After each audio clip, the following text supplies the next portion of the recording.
우리가 이제 호스피스 병동 및 암병원에서 환자분들이 이제 공통적이기도 하고 각각 이것이 혼재되어 있는 하나의 반응 단계에 대해서 한번 설명드리고자 합니다. 이제 본인이 암이라는 얘기를 들었을 때 보통은 이것을 인정하지 않고 이것을 좀 부인하게 되는 단계의 첫 번째 단계가 이르게 됩니다. 이것을 부정 단계라고 하는데요. 이때는 이제 한 병원에서 진단받은 말기암에 대해서 좀 인정하는 마음도 조금 적고요. 그때는 여러 병원들을 다니면서 진단을 받고 싶어 합니다. 그렇기 때문에 가장 환자가 조금 첫 번째 맞닥뜨리는 단계이기도 한데요. 이제 많은 병원들을 다니면서 이것에 맞냐, 틀리냐를 또 가리게 되고 몇 기냐, 이것에 대해서 각자 다른 병원들의 의견을 구하고자 하는 단계입니다. 자, 두 번째, 분노입니다.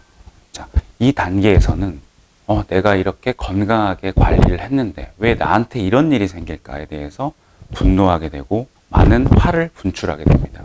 이때 보통 대상은 의료진보다는 가족들에게 이게 투사되게 됩니다. 그렇기 때문에 가족들은 이것을 이해하고 보듬어 줄 수 있는 단계가 필요합니다.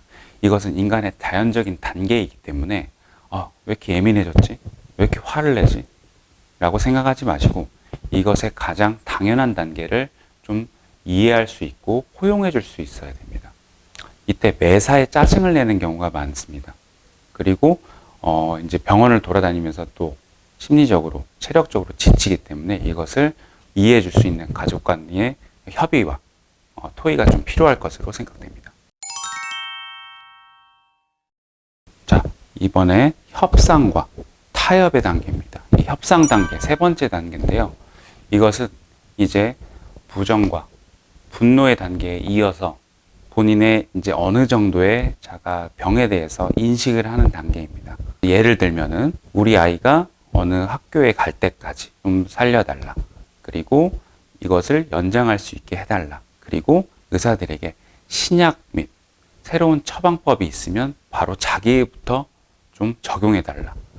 라고 하는 의료진과 간호사에게 조금 이제 본인의 치료법에 대해서 조금 더 효과적이고 그리고 치료할 수 있는 방법에 대해서 의료진과 간호사에게 타협하는 단계입니다. 네 번째가 가장 중요한 단계라고 생각이 됩니다.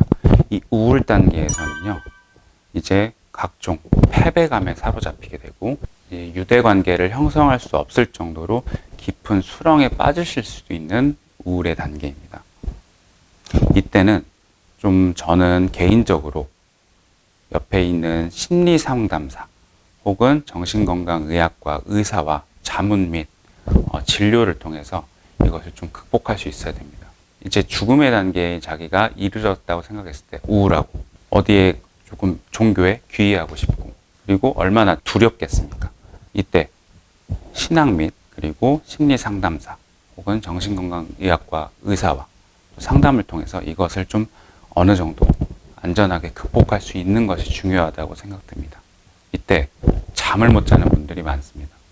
잠을 자면 죽음이 다가올까가 무섭고 그리고 죽음 뒤에 뭐가 있을까에 대한 또 고민도 빠지게 되므로 환자들이 식욕도 많이 저하되고 아무하고 얘기하고 싶지도 않아 하고 수면장애 그리고 불안증 심지어 불안증을 넘어서 심장이 계속 빨리 뛰는 공황장애까지 좀 발생하고 합니다.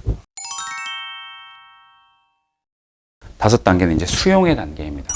이것은 어느 정도 이 격동의 네 단계를 지나서 어느 정도 본인의 죽음에 대해서 그리고 말기암의 마지막 경과에 대해서 인식하고 이제 이해하고 받아들이고 하고 있는 단계이기 때문에 옆에서도 이것에 대해서 밝은 모습으로 항상 대화해 주시고 많이 도와주시길 바라겠습니다. 자, 예를 들면 이제 젊은 날에 좋은 시절을 회상하면서 예전에 호스피스 병동에 일했을 때도 환자분에게 외출 시간을 들여서 자기의 고향이라든지 젊은 시절 좋았던 곳에 모시고 가면서 그것을 좀 즐거워하는 모습들이 많이 있었습니다. 팁을 드리자면 만약에 통증이 너무 심하거나 거동이 안 되는 분이라면은 이것을 주치에게 말씀을 드려서 이게 수액을 포터블로 가져갈 수 있게 그때그때 누를 수 있게 제조하는 방법도 호스피스 병동에서 사용하고 있습니다. 그렇기 때문에 그것을 상담 드린 후 좋은 곳에, 편한 곳에 자주 여행을 좀 다녀주실 수 있는 것도 좋습니다. 이 5단계는요, 각각 순서대로 정확하게 나타날 수도 있고, 1단계를 넘어서 2, 3, 4단계가 혼재돼서 나타날 수도 있습니다. 그렇기 때문에 이 전반적인 과정을 조금 보호자분들이 이해를 하신다면 도움을 주실 수 있다고 생각이 됩니다. 우리가 인체가 이제 어느 단계에 거쳐서 이제 임종이 임박했다는 의학적 신호가 오고요. 그리고 이제 심정지가 오게 되고, 그 다음에 마지막까지 살아있는 게 청각세포입니다. 그렇기 때문에 반응을 못하고 눈은 감고 있고 호흡은 멈췄어도 청각은 마지막까지 듣고 간다는 게 호스피스 병동에서의 교육사항입니다.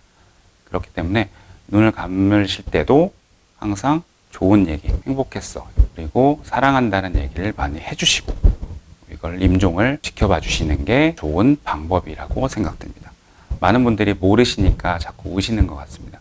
하지만 마지막까지 남아 있는 것은 귀에 청각세포이기 때문에 이것을 좀 명심해 주시길 바라겠습니다.